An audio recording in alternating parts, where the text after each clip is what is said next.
자녀와의 거리, 정말 단 3초면 좁혀질 수 있을까요? 그날은 평소와 다름없는 저녁이었습니다. 30이 넘은 딸에게 전화를 건 여든의 어머니. 밥은 먹었니? 조심스레 말을 건넸지만 전화기 너머의 목소리는 무심했습니다. 응 먹었어. 바빠서 끊을게. 뚝 끊긴 전화. 남겨진 어머니의 손엔 딸이 어릴 적 만들어준 종이꽃이 들려 있었지요. 그날은 딸의 생일이었습니다. 어머니는 하루 종일 옛날 앨범을 꺼내놓고 딸의 사진을 들여다봤습니다. 돌 때 입었던 한복, 초등학교 운동회 날, 그리고 대학교 입학식 때 눈물 흘리며 찍은 사진. 그런데도 전화기 너머의 대화는 딱 3마디로 끝났습니다. 밥 먹었니? 응, 끊을게. 이 장면이 낯설지 않다면 아마 지금 자녀와 대화하는 방식에 조금의 고민이 있으실 겁니다. 우리는 자식이 어릴 땐 하루에도 수십 번 말을 건넸습니다. 배고파 안 배고파? 재밌었어 안 재밌었어? 기분 좋아 안 좋아? 하지만 어른이 된 자식에겐 어릴 적처럼 물어보지 않습니다. 왜일까요? 이젠 큰 사람이니 다 알아서 하겠지. 내가 빠지면 부담 줄까봐. 혹은 대화를 걸었다가 차가운 말만 돌아올까봐. 상처받을까봐 스스로 물러나기도 합니다. 하지만 생각해보면 우리는 여전히 자녀의 기분을 알고 싶고 자녀의 하루가 어땠는지 궁금하며 무슨 고민을 안고 사는지 듣고 싶은 마음을 버리지 못합니다. 문제는 말의 첫 단추를 잘못 끼운다는 겁니다. 밥은 먹었니라는 말이 관심이라는 걸 알지만 자식 입장에선 또 밥 이야기냐는 생각이 듭니다. 그 순간 대화의 문이 쿵 닫혀버리는 거죠. 단 3초면 됩니다. 처음 건네는 한마디만 바꿔도 대화의 온도는 완전히 달라집니다. 너 요즘 웃는 일이 좀 있니? 오늘 너한테 고마운 일은 뭐였니? 이런 말은 자녀의 마음속으로 들어가는 문 하나를 조용히 열어줍니다. 유명한 철학자 마르틴 부버는 말했습니다. 사람과 사람 사이의 진정한 만남은 말보다 태도에 있다. 자녀에게 말을 거는 태도. 그 3초가 관계를 바꾸는 열쇠가 됩니다. 오늘은 그 태도를 어떻게 바꿀 수 있는지, 어떤 말이 자녀와의 대화를 살리는 첫마디가 되는지, 그리고 대화가 오히려 상처가 되는 말들은 무엇인지 함께 깊이 생각해 보겠습니다. 얼마 전 상담실을 찾아온 한 어머니가 있었습니다. 이른을 앞둔 나이에 홀로 지내며 두 아들과 연락이 뜸해진 상황이었습니다. 전화는 내가 늘 먼저 해요. 애들은 먼저 안 하더라고요. 받아도 응 엄마 알겠어 끊을게. 그러고 끝나요. 그녀는 쓴웃음을 지었습니다. 하지만 그 웃음 너머에는 깊은 외로움이 묻어 있었습니다. 나는 그냥 아이들 목소리 듣고 싶어서 전화했는데 얘기하는 게 너무 짧으니까 내가 뭔가 잘못하고 있는 건가 싶더라고요. 이 이야기를 들으며 저는 조심스레 한 가지를 여쭈었습니다. 처음 통화할 때 어떤 말씀을 먼저 하시나요? 그녀는 곰곰이 생각하다 대답했습니다. 거의. 잘 지내니? 밥은 먹었어. 몸은 괜찮아? 이런 거요. 아픈 데는 없나 물어보기도 하고요. 그 말에는 분명 사랑이 담겨 있었습니다. 하지만 그 사랑이 자녀에게는 잔소리로 들릴 수 있다는 점은 많은 부모님이 미처 인지하지 못하십니다. 우리는 습관적으로 걱정부터 꺼냅니다. 그리고 그 걱정은 자녀의 입장에서는 부담과 방어의 언어가 되기 쉽습니다. 첫 번째 이유는 바로 이것입니다. 첫 마디에 담긴 의도가 자녀에게는 잔소리나 간섭으로 비춰질 수 있다는 점입니다. 밥은 먹었니는 단순한 안부일 수 있지만 매번 같은 말로 시작되면 자녀는 왜 또 똑같은 소리를 하지라는 피로를 느낍니다. 몸은 괜찮아라는 말도 또 아프다고 생각하네라는 오해를 부릅니다. 말의 온도는 같아도 받아들이는 입장은 다를 수밖에 없습니다. 사람은 자신이 통제할 수 없는 말에 노출될 때 심리적인 저항감을 느낍니다. 부모가 자녀에게 이런 말들을 반복하면 자녀는 통제당한다고 느끼고 스스로 거리를 두게 됩니다. 그렇다고 아예 아무 말도 하지 말라는 뜻은 아닙니다. 중요한 건 어떤 말로 시작하느냐입니다. 대화의 첫 문은 열림을 위한 문이어야 합니다. 걱정의 문이 아니라 공감의 문이어야 하지요. 한 번은 한 어머니께 이런 말씀을 드린 적이 있습니다. 전화할 때 처음엔 그냥 아이 이야기를 들어보세요.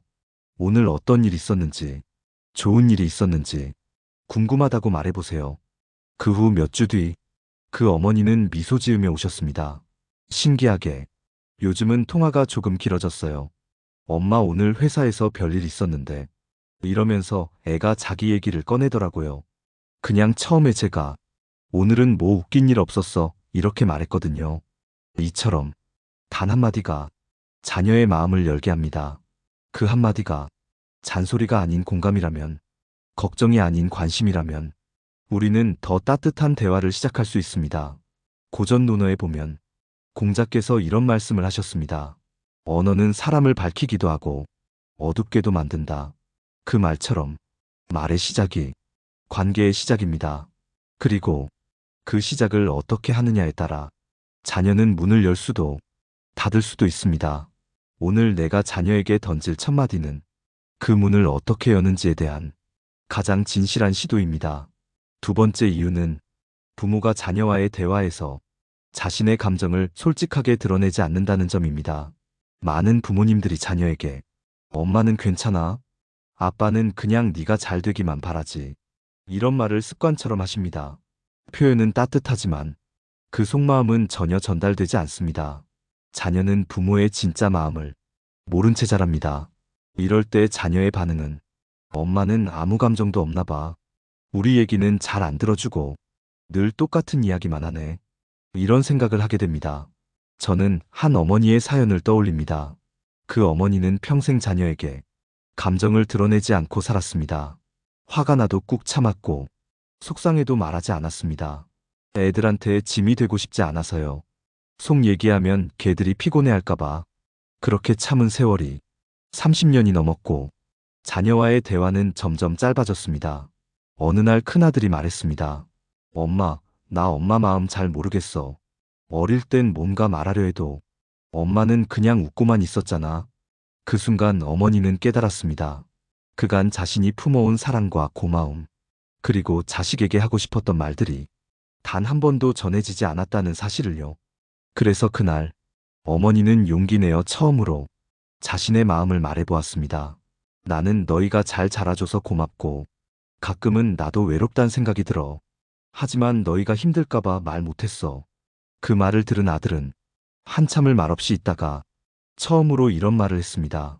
엄마, 나도 엄마한테 힘들다고 말하고 싶었는데 엄마가 너무 괜찮은 척해서 괜히 나만 약해 보이는 것 같았어.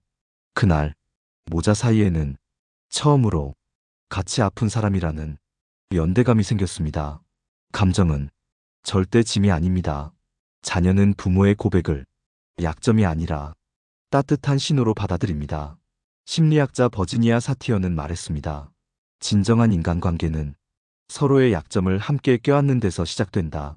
부모가 자신의 감정을 먼저 열어보여야 자녀도 자신을 조금씩 꺼내어 놓습니다.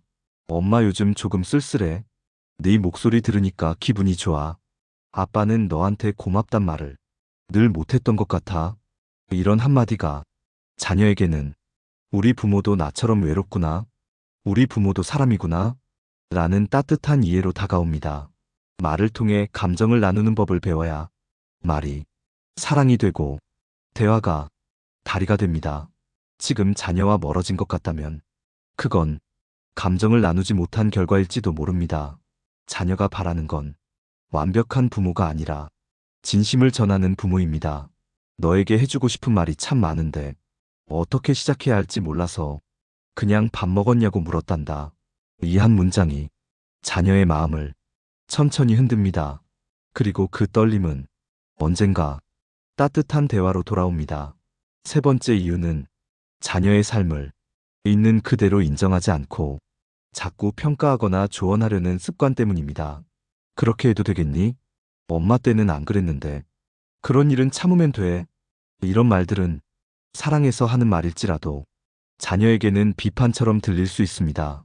제가 상담했던 한 중년 아들의 이야기가 있습니다. 그는 쉰을 바라보는 나이에 아직 결혼하지 않았고 홀로 자취하며 지내고 있었습니다. 어머니는 매주 전화해 결혼 생각은 없냐? 직장은 괜찮냐? 그런 말을 하셨지만 아들은 점점 전화를 받지 않게 됐습니다. 어느 날 아들은 말했습니다. 엄마는 내가 뭘 하든 늘 아쉬워하잖아. 결혼 안 하면 왜 안 하냐? 일을 바꾸면 왜 바꾸냐? 내 선택을 한 번도 좋다고 해준 적 없어. 어머니는 그 말을 듣고 한참 말을 잇지 못했습니다. 그리고 조용히 고개를 떨구며 말씀하셨습니다. 나는 그저 네가 잘 살길 바랐는데 그게 내겐 부정으로 들렸구나. 사랑은 응원이 되어야 합니다. 그 응원은 자녀의 삶을 긍정하고 존중하는 데서 시작됩니다. 우리는 종종 자녀를 자신의 연장선으로 생각합니다. 내가 못한 걸 네가 해라. 내가 했던 고생은 하지 마라. 이런 마음은 결국 자녀를 부담스럽게 만듭니다. 자녀는 자신의 인생을 살아가야 할 독립된 존재입니다. 그 선택을 지켜봐 주는 것, 그 자체가 부모의 가장 큰 역할입니다. 한 번은 한 어머니가 이런 시도를 하셨습니다. 딸이 오랜만에 전화를 걸었을 때 평소처럼 그 일 그만두는 건 아니지.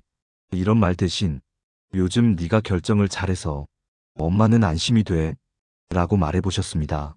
그러자 딸은 한참을 침묵하다가 이렇게 말했답니다. 엄마한테 그런 말 듣는 거 처음이야. 고마워. 그날 이후 그들은 일주일에 한 번 30분 이상 전화 통화를 이어가고 있습니다. 우리의 말은 누군가의 발걸음을 무겁게도 만들고 가볍게도 만들 수 있습니다. 지혜로운 부모는 충고 대신 기다림을 선택하고 비교 대신 이해를 선택하며 판단 대신 믿음을 줍니다. 노자의 말처럼 지혜로운 사람은 말을 적게 하고 행동을 낮추며 진심을 보여준다. 자녀는 판단이 아닌 존중 속에서 비로소 자신의 이야기를 털어놓습니다. 나는 너를 믿는다. 너의 결정은 너의 삶이니까. 이런 말들은 부모가 줄 수 있는 가장 큰 선물입니다. 자녀가 먼저 다가오지 않는다고 서운해하지 마세요. 먼저 손 내미는 사람이 진짜 사랑을 가진 사람입니다. 그 손끝에 담긴 말 한마디가 당신과 자녀 사이의 거리를 한없이 좁혀줍니다. 이제 어떻게 해야 자녀와의 대화에서 진심이 전달될 수 있을지 실질적인 해결책을 말씀드리겠습니다. 첫 번째 실천법은 경청입니다. 하지만 여기서 말하는 경청은 그저 듣는 것이 아닙니다. 자녀의 말에 반응하지 않고 버텨내는 훈련입니다. 많은 부모가 자녀의 말에 즉각 반응합니다. 그건 아니지. 그러면 안 되지. 그래서 어떻게 하겠다는 거야? 하지만 이런 반응은 자녀의 말을 꺼내기도 전에 닫아버리는 결과를 낳습니다. 자녀가 회사 그만두고 싶어 라고 말했을 때 지금 경기도 어려운데 무슨 소리야? 이런 반응 대신 이렇게 말해보세요. 힘든 일 있었구나. 그런 생각 들 정도면 내 마음이 꽤 무거웠겠다. 이런 말은 해결을 요구하지 않습니다. 다만 그 마음에 잠시 머물러 주는 것뿐입니다. 사람은 누구나 자신의 이야기를 들어주는 사람 앞에서 마음의 문을 엽니다. 경청은 대화를 위한 출입문이 아니라 따뜻한 방입니다. 두 번째 실천법은 질문을 바꾸는 연습입니다. 밥 먹었니 대신 오늘 가장 웃긴 일은 뭐였니? 돈 모으고 있니 대신 요즘 너를 제일 설레게 하는 일이 뭐야? 질문을 바꾸면 대답도 달라집니다. 우리의 질문이 지시가 아니라 초대가 되어야 합니다. 그 초대를 통해 자녀는 자신의 이야기를 들려줄 준비를 합니다. 세 번째 실천법은 감정을 솔직하게 나누는 말을 익히는 것입니다. 엄마는 요즘 네 목소리 들으면 마음이 놓여. 아빠는 네가 웃는 얼굴 보면 하루 피로가 사라져. 이런 말들은 부담이 아니라 따뜻한 유대감을 만듭니다. 한 번은 한 어머니가 저에게 이런 말을 하셨습니다. 그런 말들이 너무 유치하고 쑥스럽게 느껴져요. 그 말도 이해됩니다. 우리는 살면서 감정을 말로 표현해 본 경험이 너무 적기 때문입니다. 하지만 한번 말해보면 그 따뜻함이 자녀에게 어떻게 전해지는지 곧 알게 됩니다. 그 어머니는 용기 내어 딸에게 메시지를 보냈습니다. 오늘 너 사진첩 보다가 괜히 눈물이 났다. 너 어릴 때 생각나서 엄마는 네가 정말 자랑스럽다. 그날 밤 딸은 전화를 걸어왔습니다. 엄마, 이런 말 들으니까 내가 어릴 때처럼 엄마 무릎에 누워있는 기분이야. 우리는 알고 있습니다. 대화의 기술보다 진심이 먼저라는 것을 말은 부족해도 감정이 담긴 말은 언제나 가닿습니다. 고대 인도의 시인 타고르는 말했습니다. 사랑은 말이 아닌 마음으로 하는 이야기다. 그 마음을 자녀에게 들려주세요. 그리고 그 첫 시작은 말의 방식이 아니라 말의 온도를 바꾸는 데서 시작됩니다. 이제 자녀와의 관계를 조금 더 깊고 따뜻하게 만드는 추가적인 방법을 나눠보겠습니다. 첫 번째 보완법은 기억의 힘을 활용하는 것입니다. 자녀에게 네가 고등학교 입시 끝나고 펑펑 울던 날 기억나니?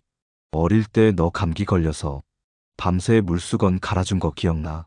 이런 이야기는 자녀에게 엄마 아빠는 나를 정말 잘 기억하고 있구나 라는 깊은 인식을 줍니다. 기억은 사랑의 증거입니다. 우리가 기억해주는 순간은 자녀에게 내가 소중한 존재였구나 라는 감정을 되살려줍니다. 그리고 그 감정은 관계의 밑거름이 됩니다. 특히 자녀가 힘들어하는 시기일수록 그 기억은 더 큰 힘을 발휘합니다.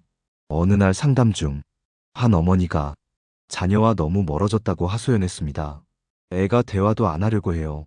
무슨 말을 해도 그냥 알아서 할게 그러고 끝내요. 그래서 저는 하나의 방법을 제안했습니다. 과거에 아이가 힘들어했을 때 같이 있었던 순간을 떠올려서 그때의 감정을 편지로 적어보세요. 며칠 뒤 그 어머니는 눈물을 글썽이며 말했습니다. 편지를 쓰고 나니까 그 시절이 다시 살아났어요. 그리고 이상하게 내 마음이 먼저 풀리더라고요. 그 다음에 전화를 했더니 아이가 예전보다 더 따뜻하게 받았어요. 부모와 자녀 사이에는 말로 표현되지 않아도 공유된 기억이 있습니다. 그 기억을 불러오는 것만으로도 우리는 마음을 열 수 있습니다. 두 번째 보완법은 자녀를 있는 그대로 바라보는 태도입니다. 우리 아들이 결혼을 안 해서 걱정이에요. 우리 딸은 왜 그렇게 낙천적인지 답답해요. 이런 말씀은 사랑에서 비롯되었지만 그 안엔 비교와 기대가 섞여 있는 경우가 많습니다. 자녀는 기대를 채우기 위한 존재가 아니라 자기 삶을 살아가는 한 사람입니다. 우리가 넌 항상 이런 식이야. 또 그렇게 행동하네. 하는 말을 자주 하면 자녀는 자신의 정체성을 부정당하는 느낌을 받게 됩니다. 반면 나는 네 방식이 다소 낯설긴 해도 너의 길이니 응원할게 라고 말하면 자녀는 마음 깊은 곳에서 자신이 이해받고 있다고 느낍니다. 한 자녀가 이런 말을 한 적 있습니다. 엄마는 늘 내가 뭘 잘못했는지 보려 하고 내가 어떻게 해야 엄마 마음에 들지 그런 기준을 갖고 나를 보는 것 같았어요. 그게 너무 힘들었어요. 그 말을 들은 어머니는 한참을 울었습니다. 그리고 말했습니다. 나는 네가 다치지 않기를 바랐고 그래서 너무 많은 걸 가르치려 했던 것 같구나. 이제는 네가 내 삶을 살 수 있도록 한 발짝 물러날게. 그날 이후 두 사람은 짧은 문자라도 하루에 한 번씩은 서로의 안부를 묻는 사이가 되었습니다. 좋은 부모가 되기 위해선 지금의 자녀를 그 자체로 사랑할 줄 알아야 합니다. 고전 속에서도 이런 가르침이 있습니다. 사람은 그가 가진 그대로를 인정받을 때 비로소 변하려 한다. 우리가 자녀를 바꾸려 들기보다 있는 그대로 인정할 때 그들은 우리를 더 가까이 받아들입니다. 그것이 진정한 관계의 시작입니다. 지금까지 나눈 이야기들을 하나의 마음으로 모아봅니다. 우리는 부모입니다. 하지만 부모라는 이름 안에 늘 완벽함이 있는 건 아닙니다. 때로는 무슨 말을 해야 할지 몰라 망설이고 자녀의 반응에 상처받고 멀어진 마음 앞에 괜히 자책할 때도 많습니다. 그러나 관계는 완벽함에서 시작되는 게 아닙니다. 작은 용기에서, 작은 말 한마디에서 시작됩니다. 첫 번째, 자녀에게 다가갈 때 무심한 일상어가 아닌 진심 담긴 따뜻한 질문으로 문을 여는 것부터 시작해보세요. 두 번째, 부모로서 감정을 감추지 말고 솔직하게 표현하세요. 요즘 마음이 허전하다. 너 목소리 듣고 싶었다. 이 말들이 자녀의 마음에 작은 불빛처럼 스며듭니다. 세 번째, 자녀를 판단하거나 교정하려 들기보다는 그들의 선택과 삶을 그 자체로 응원하세요. 우리는 이미 그들이 삶을 선택할 수 있도록 충분히 키워온 사람들입니다. 네 번째, 과거의 따뜻했던 기억을 떠올리며 그 시절의 마음으로 다시 다가가 보세요. 공유한 시간은 세월보다 깊은 연결을 만들어줍니다. 우리가 나누는 말들이 더는 무겁지 않도록, 더는 상처가 되지 않도록 말의 처음을 다정하게 바꾼다면 그 변화는 생각보다 빠르게 찾아옵니다. 자녀와의 대화는 기술이 아니라 사랑입니다. 기억이 아니라 감정입니다. 어느 날 문득 자녀가 이런 말을 해준다면 그게 가장 큰 보상일 겁니다. 엄마랑 통화하면 요즘 마음이 좀 편해. 아빠가 내 말 잘 들어줘서 고마워. 부모와 자녀 사이의 대화는 결코 늦지 않았습니다. 지금 그 마음을 꺼내보세요. 오늘 방송이 당신의 말 한마디를 조금 더 따뜻하게 바꿔주는 계기가 되었기를 바랍니다. 이야기를 함께 나눠주신 청취자 여러분 감사합니다. 여러분의 경험과 이야기도 댓글로 함께 들려주세요. 당신의 말 한마디가 누군가에게 큰 위로가 될 수 있습니다. 좋아요와 구독도 따뜻한 인연으로 이어집니다. 다음 방송에서는 자녀가 부모에게 상처 주는 말, 그 말 뒤에 숨겨진 진짜 이유에 대해 함께 이야기 나눠보겠습니다. 우리의 삶은 말로 이어지고 진심으로 이어집니다. 그 길 위에서 함께 걸어가길 바랍니다.